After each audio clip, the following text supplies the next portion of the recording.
Yo, c'est tout le monde, c'est Darkfuni, donc aujourd'hui, sans plus attendre, un petit top 10 des plus grosses erreurs de la nature. Ok, pour débuter notre classement, je vais vous parler du blobfish. Donc le blobfish, c'est ça. Donc c'est un poisson qui vit au large de l'Australie dans les abysses. Donc là-bas, la pression est tellement forte que son seul moyen de s'adapter a été de devenir une grosse merde. Mais si en plus il aurait que son apparence.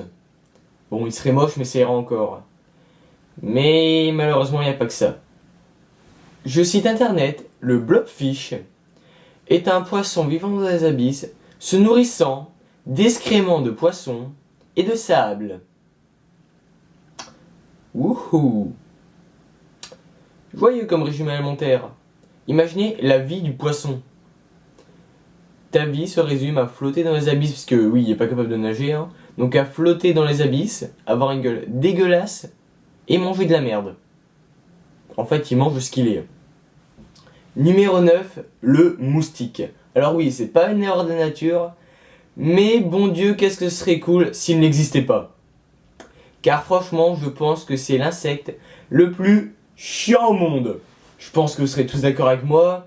Quand tu es tout seul le soir dans ton lit tranquille en été, que déjà t'as super chaud donc tu mets pas ta couette, et que t'entends ce putain de petit moustique se rapprocher de toi, on l'a tous déjà vécu, et on sait tous de comment ça finit.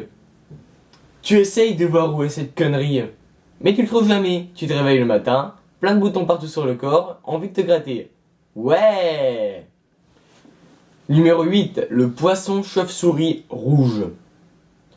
Avouez que ça ressemble quand même un peu comme dans les films à la vieille grand-mère à qui tu veux jamais faire le bisou. Viens faire le bisou. Donc bon, déjà c'est un poisson à en faire des cauchemars, et en plus, c'est le poisson le plus misérable au monde. Car c'est un poisson qui ne sait pas nager. Il a des nageoires, presque invisibles, qui ne sait pas en servir. Donc il peut juste marcher et se faire bouffer par les autres. Numéro 7, mon frère. Non, je plaisante, bien que c'en ait une, c'est pas ça. Le vrai numéro 7, après un poisson qui ne sait pas nager, on va conclure dans cette série, on va parler du dodo. Un oiseau qui ne sait pas voler.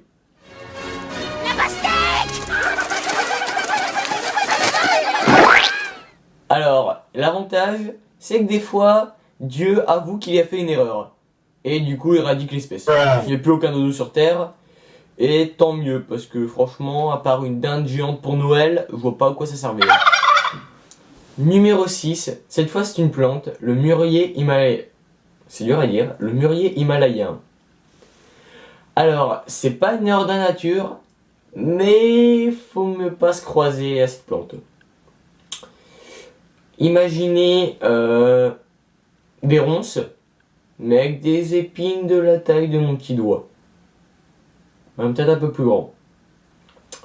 C'est à peu près ça. C'est une plante où si tu as le malheur de tomber dedans, ton corps est entièrement transpercé par des épines. C'est comme de l'acupuncture, mais en mortel. Et bien sûr, comme toute la plante est liée entre elles, si imagine, tu as la chance, tu survis. Tu as juste des épines un peu partout dans le corps. Tu peux pas te barrer de la plante, parce que comme c'est tout en une fois, si tu sépares une branche, t'en as une autre qui te rentre dans l'œil. En gros, c'est un piège mortel où tu es sûr de mourir. Numéro 5, l'ornithorynque. Alors pour ceux qui connaissent pas, c'est un méli-mélo entre un castor et un canard. Je pense qu'en fait, le jour où l'ornithorynque a été créé, je pense que c'est Dieu qui avait la flemme, et ça s'est passé comme ça. Bonjour les amis, aujourd'hui voici dans Méli-mélo Animaux, une émission présentée par moi-même, Dieu. Donc aujourd'hui, comme j'ai la flemme de réfléchir, on va créer une nouvelle espèce animalière au hasard. Alors, ceci sont toutes les données des animaux sur Terre. C'est parti, qu'avons-nous? Et la première partie sera un castor. Allez, moi je dis ça travaille le castor.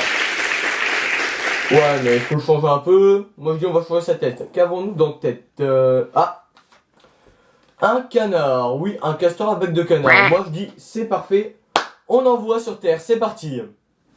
Et comme si ça suffisait pas, il est parti sur un délire de Tortue Ninja en version castor.